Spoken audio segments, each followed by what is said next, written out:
we have Grant with us today, and then we'll be talking about top 5 metal drummers. Metal. Yes. Drummers.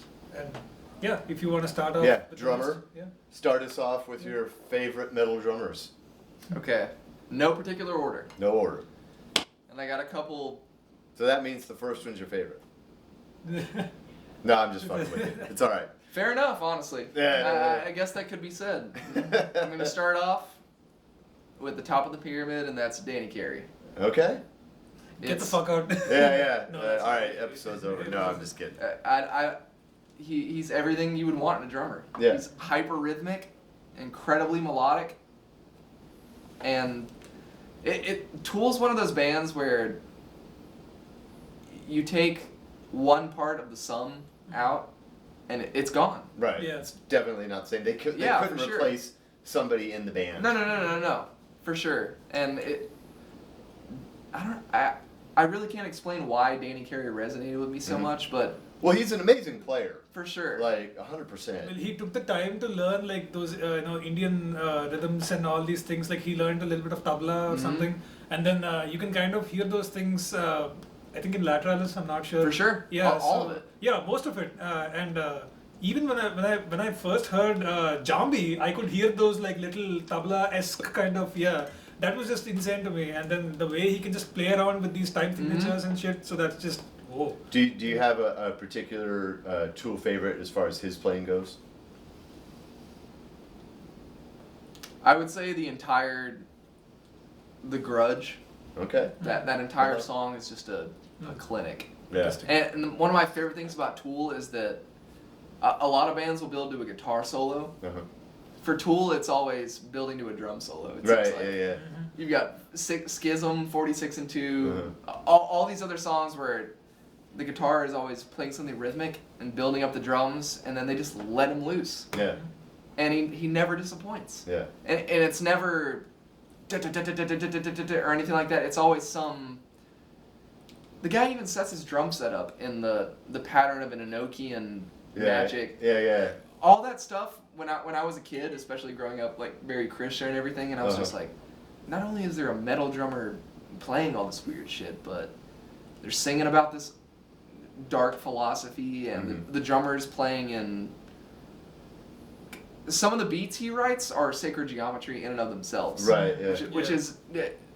Good luck finding another drummer doing anything like that. No. What was the Fibonacci series song? That was Lateralis. That was Okay. yeah. Yeah. Forgot. But even in 46 and 2, in the beginning when he's just doing the ride, when he's just dun, dun, dun, dun, dun, dun, That's enough, like that's a testament. That in and of itself is not just him playing 1 2 3 1 2 3. It's the golden ratio of Right. pi. Yeah. Because when you chart it all out, it makes all the hits make a congruent shape almost, and it's just weird stuff like that. That I never realized that actually. it's just one of those things where you would never associate geometry with drums. Right. Yeah, exactly. Like, why would you ever do that? Yeah. Yeah. No, he's clearly on a different level. Oh, for sure. And Tool is definitely one of those bands where the rhythm is first. Yeah. The melody is second, and if you don't have a drummer that can keep up, then. Yeah. And no one else would play. Like there's many tremendous drummers out there, but no one else would play that material. Oh, for sure. And he's single-handedly one of the only guys that is integrating electronic drums without them being doom doom doom doom like 808 type stuff. Right. Instead, he's implementing percussion and all this other. It came out of necessity. It's like, well, on the album I recorded tabla, I recorded congas, I recorded tambourine, I recorded djembe, all this other stuff. And the best inventions come from necessity, I feel like. And so he met up with this guy who was a synthesizer dude, and they made this drum synthesizer that each one of his electronic pads has 250 individual dynamic zones. Oh shit. So not only can he, but he can also pitch bend stuff by pressing the stick into the electronic pad. Damn. It's a whole nother level. Yeah. And he plays all the synthesizer. I knew that. On the records for most of.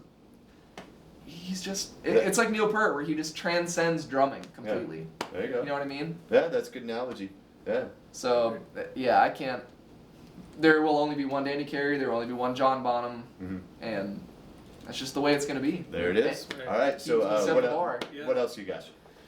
All right, number 2, Bron Daler from Mastodon. Yeah.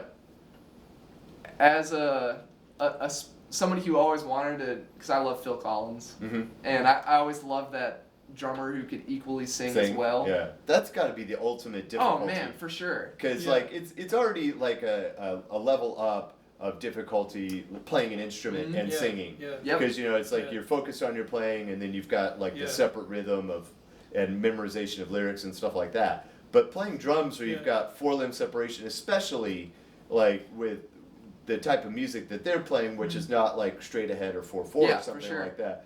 To be able to do that and sing on top of that is absolutely ridiculous. And write all the vocal melodies, and the drummer is the best singer in the band. Yeah, well, that's true too. What other band can you say that about? Right. And the other coolest thing about Don Felder. Yeah, from the Eagles. Yeah, from the Eagles. I guess you're right. But the coolest thing about Mastodon to me is that they started out as this. It's almost like a borderline grind type thing. There were blast beats. There was only screaming, yelling vocals. Nobody knew. There was no technique to anything. And then they molded slowly into this melodic. They're one of those bands like you were talking about in the 2000s that just shot up. Right. What's your favorite Mastodon album or favorite thing? It's a tough choice, huh?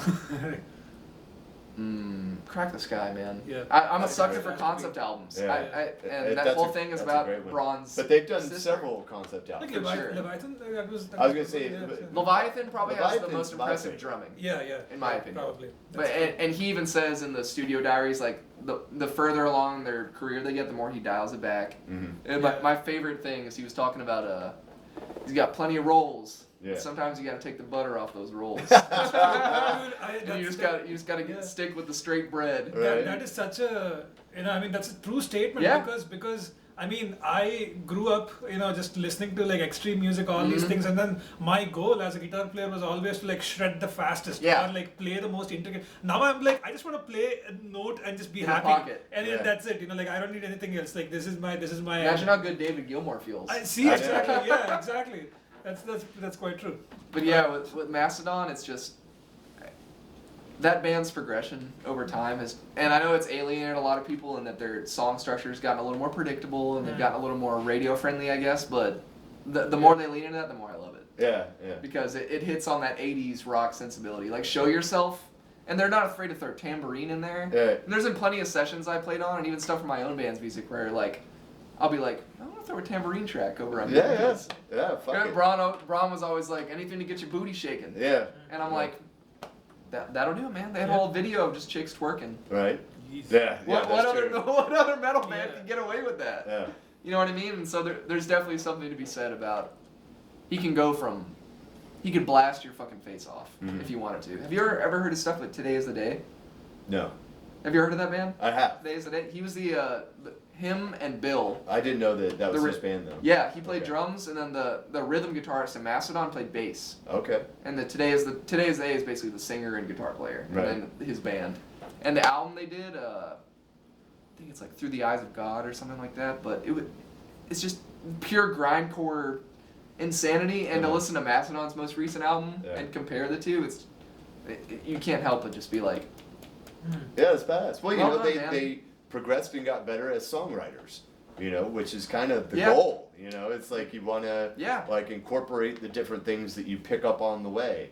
you want to age gracefully. You don't want to be 60 years old screaming about, like Blink-182. Right. You're 50-something years old singing What's My Age Again and Right. everything. Right. They would never fall into a cliche trap like that. So I would say Bron Daler's right up there. Nice. Oh, well, rest of that's two solid choices. Okay, let's go with number 3. All right, so this is a split because it's the same band. Okay. Richard Christie, Sean Reiner. Okay. Nice. Yeah. When it comes to death metal, those guys are the pinnacles Yeah. for me. Right Never played a single blast beat on a record, and I have yet to hear somebody cover Sound of Perseverance on drums properly. Right. It'll never happen. Yeah. It's just so wacky. And Do you know who played on the Death to All tour when they came and they were playing the death covers with the different Gene guys in the Hoglan did a band? lot of it, and then what's his name?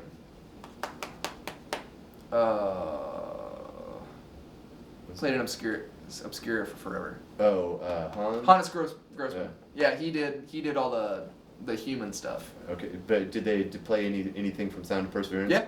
Okay. And he completely ruined it. Ah. It sucked. And that just goes to show you that if you're the only person who can pull that off, there's a million Van Halen covers on YouTube. Right. There's not a single Sound of Perseverance drum cover on YouTube that matches it. Pretty much. And even though Sound of Perseverance is my favorite Death record, just because they just went for it. Right. And Control Denied, I absolutely love. Yeah. And once they went more towards the melodic stuff, my interest just grew significantly. But Sean Reinert on Human, I mean, every death metal drummer at the time will tell you now that was the benchmark. Yeah. Once they heard somebody implementing jazz in a brutal context, right, everybody else just kind of fell away. Yeah. How do you feel about Cynic? I love Cynic. Yeah. One of my favorite bands ever. And we mentioned Cynic in our Prague, top 5 Prague bands, actually. So, yeah. R.I.P. Sean Malone. Yep. Yeah, exactly. And Sean Malone and Sean Reinert. I know. Within what? It was the same year, I guess, right? Like a couple of months. Sean Malone died in 2020, right? Yeah, I believe. Yeah. I was on the way to work and I got the notification and I was just like, you gotta be kidding me. Right. Yeah. Fucking rough, man. Guys are like 50 years old. Yeah. It's way too young. If that, maybe? Yeah, it's way too young. But yeah, Sean Reinert, nobody was playing not even Lombardo was playing double bass as fast as he was at the time. Mhm. And then you add in all the jazz intricacies and triplet feel and just listen to Flat Name Emotions. If you're a drummer and you haven't heard Flat Name Emotions, Well, he was clearly an innovator. Yeah. You know, there's your introduction. There's lots of people that are really skilled. Yep. And you know, it can be very difficult to replicate whether people do, especially when you're playing at a top level. Yep. But it's another thing entirely to be the guy that invents it. Yep. You Even know? Gene Hoglan said the hardest stuff for him to learn was Sean Reinert's stuff. Yeah. And Richard Christie. Yeah. There were parts that he said that he spent hours just going over 4 bars of drum material. Yeah. I can believe it with some of the stuff that Christie plays. Yeah, and but his stuff of Burning Inside, which is his traditional and death also, metal band, is even more insane. Well, honestly. Charred Walls of the Damned. Oh man, I love them. Yeah. I love Ripper Owens. I love the Hyatt. Same.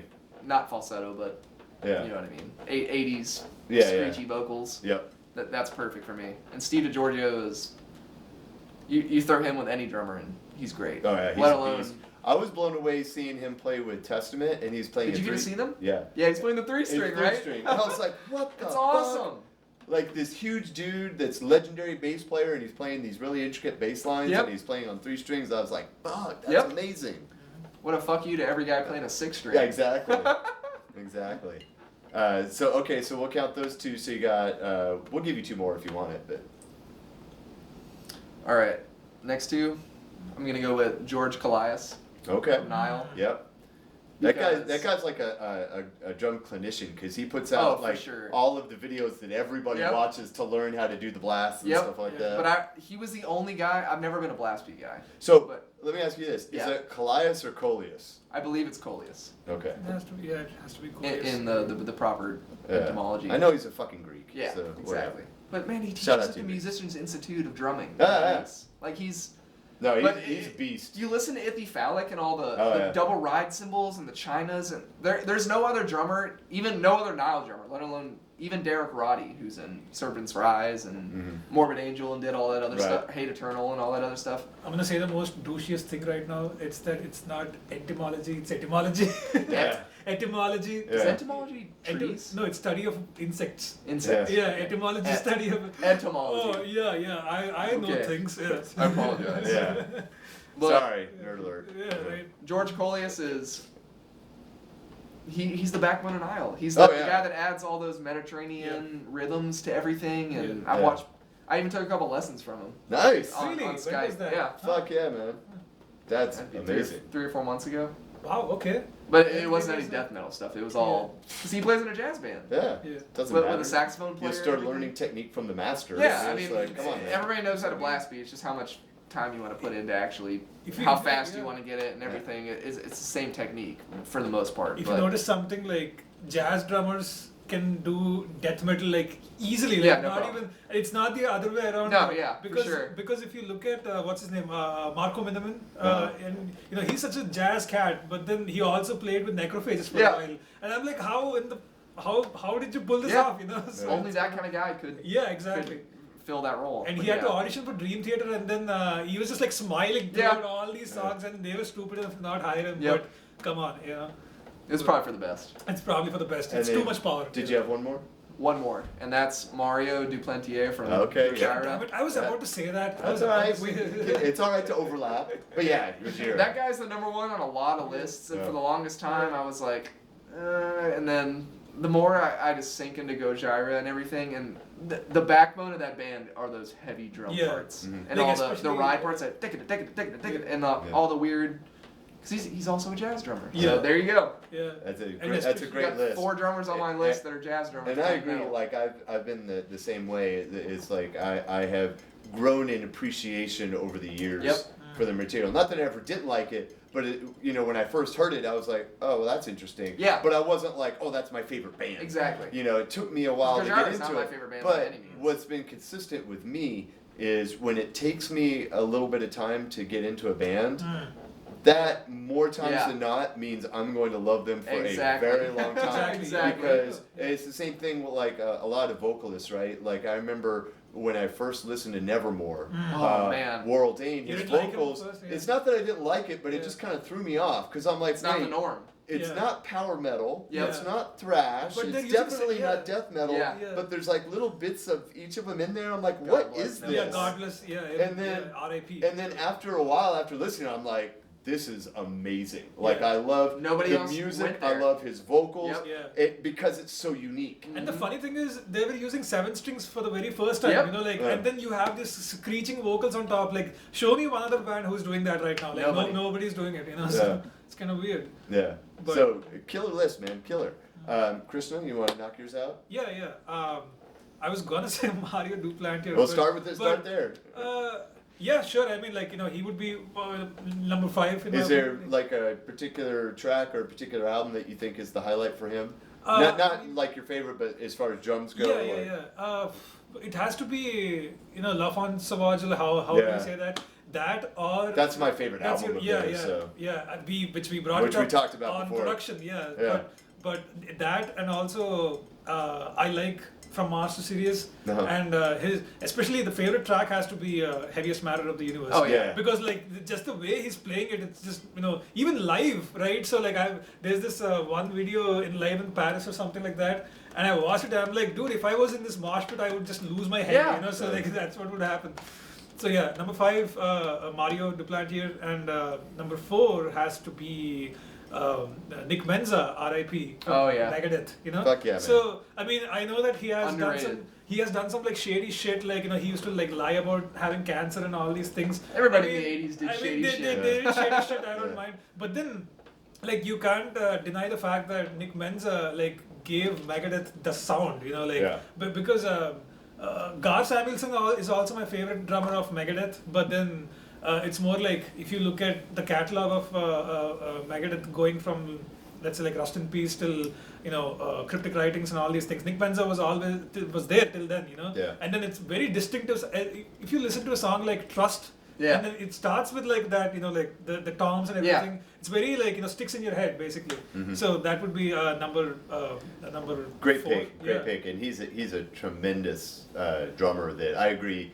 Like even though he's got lots of accolades and everybody loves Megadeth and stuff like that, he's not maybe viewed as like some of the other top tier drummers. Like Lombardo or but any of those other guys. he's absolutely on that level. Oh, for sure. Yeah, You should exactly. be. He deserves Yeah. to be. And my number 3 has to be, I don't know how to pronounce his name. I think it's called Krim. That's how you say it. Yeah. Krim from Septic Yes. Flesh. Yeah. So he's That one of guy, my Septic favorite. Flesh, yeah. badass. dude. And like the first time I heard Anubis, like the album, I was severely depressed at that point. And then I was probably like 17 or something, and I put it on, and I'm like, okay, this is my shit now. Yeah. So yeah, Krim from Septic Flesh here, and now, he also, now you're depressed and grim. yeah, exactly. so- Now it's with Grim with the Krim, Yeah, so that's like, right. There you go. and he's also played with Keith Merrow, like his recent album. And Keith Ola. Merrow. He played And with Ola, Ola. yeah, exactly. So amazing, versatile player, and tight rhythms and everything. And His Gojira covers are pretty badass. oh yeah, he has covered Heaviest Yeah. Part of the Universe. That's Perfectly. True. Yeah, and yeah, it's like almost the same. You can't Yep. even tell No. the difference, So it's amazing. And that's number 3. And number 4 has to be. Damn it. It's a little difficult choice, I think. But I don't know. I think I'll have to go with. Well, I know my number one, so Yeah. let me come back to number 3 in a second. Yeah, but yeah. What's number one? Number one is Nico McBrain Yeah. from Iron Maiden. Yeah. Because just doing double bass patterns without Yeah. having a double With bass the pedal, single like kick and with a single kick, that's just amazing to me. And then very iconic, drum sections that he has Oh, come up with. for sure. Run to the Yes. Hills, like all these things, and of course we know the standard Nico, like 6/8 groove that is there, Right. and then that is just put in place by him. Yeah. And I just remember this now. So number 3 would be Gene Hoglan. Yep. Hoagland. I'm sorry, There you number go. 2. Number 2 would be Yeah, Gene yeah. Hoglan. Not big into Gene Hoglan, man. Really, why not? I felt like his stuff compromised the musicality for technicality a lot of the time. Maybe yes, but like here's the funny thing though. Like I And actually some of my favorite songs are on the Death album that he played on, so it's just like well, I don't that is know. well- I love Hoagland. He's not on my list. I do Yeah, love yeah, him yeah. though. My personal favorite Hoagland stuff is the Strapping Young Lad. Oh, I was yeah, just that's about to his- say that's his because apex. my introduction to Gene Hoglan was through Yeah. Strapping Young Lad, and Yeah. I'm like, who is this chonky boy who's Yeah. just playing Dude this walks crazy- with a cane. Yeah, right. Like, come on. So yeah. Anyway, number 2, Gene Hoglan. Number 1 is Nico McBrain. So Nice. that's my list. So I go back like for me like my first guy going back to the beginning, Bill Ward. Oh, for Uh, sure. Like not just that he's the originator, but I just love the way that he composes. Uh-huh. That he's never on top of the beat. Yep. He's like orchestrating. Yeah. You know, it's like he's not even like Bonham. Bonham was legendary, but Bonham was a legendary rock drummer Yes. that had power. And then Bill Ward comes in and he kind of creates this idea of metal drums. Yeah. Where it's like him and Geezer Butler they're never playing on each other, but they're both playing in sync. Yep. And it's just like even now it's like nobody did what they did. No. And it's just so iconic and so amazing and so hard and heavy. And I got to see Sabbath with him once before, and I've seen a ton of video and stuff like that, and he was a hard hitter. And Yeah, of course. he fucking bashed them skins, so he's top of the list for me. Just And every doom legendary metal drummer, guy. that's the template. Yeah, and none of Pretty them much, do it yeah. as good as he does. Yeah. Like it's all the Yeah. Yeah, he fucking put his foot down and was just like, this is how it's gonna be. yeah. And everybody has followed suit since. But it's like for them, Sabbath doesn't get enough credit, I believe, because of how varied they are. It's like the fact that they have some of the heaviest riffs ever written still, and then they have stuff like Fluff and Planet Caravan and stuff like that. It's Heaven and like, Hell is my favorite. Yeah, I mean it's I like prefer that over the Aussie It- stuff. it's I just know that's leg- sacrilege, but no, it's legendary stuff, and It- it's it legendary is. stuff over different eras of the band. Yep. Like anybody that can pull that off is just Yep. top of the heap. Yep. So coming up after him would be Lombardo for me. He was, dude. I was fighting to put him on the list, but I was Yeah. just like, it's And all the, like all You the drummers that you pick, there's not a bad one in the bunch. It's just Lombardo is being a self-taught guy, but the guy who got me into metal drumming. but He clearly really is. has a natural skill, but you can tell that he puts a lot in it, and the fact that he does so much varied stuff now with like Phantomas and Mr. Bungle and He didn't Fake No need More Slayer and, this and whole all, time. and all this kind of stuff. But even like his Slayer stuff it's not for as heavy and as fast as it is. It's not straight ahead beats. Yeah. He comes out of like these incredible roles that no one duplicates perfectly but him. Yeah. And then he kind of like drags it where he'll be like behind the beat, but then he still comes in right. Do you know Yeah. why? No. Because he's a lefty. Oh, okay. So all of his fills start left-handed. Ah. So every It's like- other drummer trying to play it, Yeah, can't They pull it can't. off. It's Yeah. like and the way he Costa- comes out of a yeah. beat is with his left hand. Right. Not digga digga digga digga dun. It's Right. You have to wait for that left hand. It's Yeah. almost like amazing. Ringo Starr, where leads, Yes, leads exactly. with your left hand, so like that's He's how the it is, metal Ringo Starr. Metal Ringo Starr, yeah, there you go. And also I felt so bad for Dave Lombardo because I watched this video of him explaining why he left Slayer and all. Yeah. I'm like, he was not getting compensated as with It's the like other 60% of what the other guys are making. Yeah, and then it just felt like really. And then he has like such a like a baby face, like nobody could just hurt him. Like that's why he was like, oh yeah, okay, fine, I'll leave Slayer again. Like, that's. But And I still, saw them recently and they sucked. with I saw Paul them Costa? on their farewell tour. Oh, Slayer. Yeah, with Okay. Paul Bostaff on drums. Now, I do He's think sucked. Paul Bostaff is a killer drummer. Sure. I'm just saying though, He's it's just like not Dave Lombardo. Like, He's like not Lombardo Dave is just he like no one can replicate what he does. He's like the Tasmanian devil. Yeah. It's just Yeah. all the time, Like- but it's perfect. It's a perfect storm of whatever. Like that super long fill that he does on War Ensemble. Oh man. Yeah, and then how it just comes into like it's like an up tempo groove. Yes. Yeah. It's just fucking nuts. Because he starts with the left hand, so yeah. it's on the upbeat. Yeah, Even it's Lombardo's that weird thing. he's the king of thrash metal drummers for for sure. a reason. And I heard Cult for the first time Uh-huh. when I was when Yeah. my That's Paul teenage years. Bostaff, though, right? No, that was when Lombardo came back. Yeah. Oh, okay. So that was before God Hates Us All. No, it was It's after. after God. Because like Lombardo left and he was gone for a little while and they had Bostaff and then Lombardo came back and he was back for like 2 or 3 albums and then he left again for the last time. Yeah, You're yeah. right. Yeah, Okay. but yeah, Cult was Yeah. when I such a That- simple. that's That's when the he 90s, came back. That's 90s, yeah, Okay. almost, yeah. I'm sorry, what you were saying. That's when Lombardo came back to Yeah, Slayer exactly, with that album, which Yeah. was Christ Illusion, Christ Illusion, yeah. and I think it was That's what it early was. 2000s. Yeah. Oh yeah. Even World Painted Blood, dude. Yeah, that was the last album. Way that- better than the newest Slayer Oh album. yeah, that to me, the whatever World it Pain is. of Blood, which I love. Yeah. That's the last great Slayer That's album. the last I one with That's Hanneman true. on it That's too, true. right? Yeah, because I watched That's this it. like there's this one like Jimmy Kimmel episode where Slayer is like Yes. playing live. They're playing World Painted Blood, and then everybody's like, yeah, what do we do now? Like, Yeah. just Well, and another thing that I love is that as great as Bostaff plays, he's he integrated blast beats. yeah, You know what I mean? yeah, It's yeah. like he pulled it off. It's like he didn't have to like do it all the time, but it's like I can do that. Yeah. And I was liked him way that's more amazing. in Exodus. Exodus and Testament, You're right, he wasn't The Testament, Gathering, too. which Yeah. is one of my favorite. No, The Gathering's Testaments. Lombardo. Yeah, that's what I'm saying. Oh, you're right. Yeah. Oh man, the double bass on that album is just next Yeah. level. So Go ahead. my next pick would be Richard Christie. To agree with you, Can't Nice. beat a dude. is You can't. like his work on Sound of Perseverance, Charred Walls of the Damned, Iced Earth? Iced Earth, yeah. Which Fuck is- all you guys talking shit on Iced Earth. Iced Earth fucking rules. Yeah. It's flat Earth now. Right.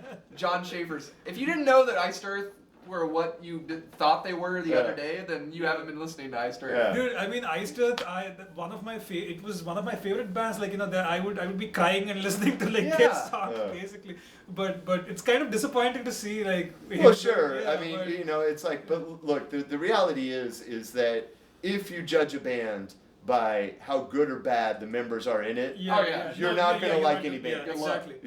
it's it's like, look, I love Megadeth all day long. I Yeah. do not want to meet Dave Mustaine. Yeah, he's I good. have no interest in meeting. I have many stories of people that I know and trust that have met him, Yeah. and he was a total prick to him. Yeah. Now, maybe he would be a total sweetheart if you met him now, but back in the day, not so Yeah, much. Yeah. Exactly. Right? Post accepting Christ. Yeah. So Yeah. it's like, does that mean you should throw those albums away? No. John Schaefer might be the biggest dick on the planet. I don't know. I haven't met him. cares? Exactly. But the Fucking shreds albums guitar. on their Who own cares? Yeah, are yeah. fucking There you good. go. So That's the only thing. Oh, I was gonna Yeah, sound we're- shitty, but we're- that's we're- what he's worth. we're judging the And it's- music, it's not perfect. not the person. Not the person. Yeah. Exactly. So aside from Richard Christie, Nick Barker. Oh, dude, okay. I thought you were gonna Interesting. say Nick Barker. I was Nick- I almost close. bought one of his I was cymbals the close. other day. Nick Barker, he's done a lot of great work, but probably my favorite was the work that he did with David? Old Man's Child. Oh, okay. The album In Defiance of Existence is one of my all-time favorite metal albums. Yes. And the drums on that are so great because again, it's super brutal, it's super fast, but he's integrating different stuff in there at insane speeds and Yeah. stuff He's like so that. relaxed. Yeah. And Same thing with Gene Hoglan. They're like Pretty 400-pound Yeah, dudes, but they're it- just they're and it flying. looks effortless. Uh-huh. Like when they're playing it, it doesn't even look like they're trying. and they're doing like these insane fills at like 220 and all this kind of Nick stuff. Barker sat in with a South American death tribute band and did all the Gene Hoglan stuff and blew him out of the water, dude. Yeah. Nick Barker is he might not be mainstream, but he deserves every bit of. Yeah. And also legacy that everybody another else underrated has. band that he does is Lock Up. I'm a big fan. The kind of grindy band. Yeah. Yeah. Like I'm a big fan of Lock Up. That has so. the Napalm Death bassist. Yeah, right? Shane. Yeah. Yeah. So, and then my last pick is a more modern drummer. His name is Francesco Paoli from Flesh God Apocalypse. Yeah. Yeah. That guy's insane. So that guy, His endurance is crazy. I hate him because he was initially the singer for Flesh God Apocalypse, and he was also the singer concurrently in Hour of Penance. And then the Flesh God Apocalypse drummer quit, so he took over drums, but he would compose most of the music on drums. And then like the drums on like Mafia and stuff like that are just insane. Yeah. And then when Flesh God got big enough, he quit Hour of Penance to focus on Flesh God, and he drummed I didn't know that. for several albums. And then the last 2 albums, they were able to get another drummer who's also a badass. And then Francesco went back to now playing guitar and vocals. The guy's entirely Wait, he's doing guitar and vocals now? Yes. Because the drummer they have now, Eugene Rabchenko. Yes. That's it. I've been following him for 5 years. Yeah, and he's amazing. He's but awesome. my personal favorite in that band is Francesco. Oh, yeah. Nice. So that guy, as far as the modern guys that are just doing insane things at super fast tempos and stuff like that, to me that guy's top of the heaps because it's not only just the technique, but he's crafting memorable stuff. And at the end of the day, that to me is always the deciding factor. So that's our picks for top metal drummers, guys. Thank you so much for tuning in. I'm Craig. This is Grant. We got Krista here. Bam. Please like and share. You're listening to Warlord Radio Podcast. Please hit like and subscribe at the bottom.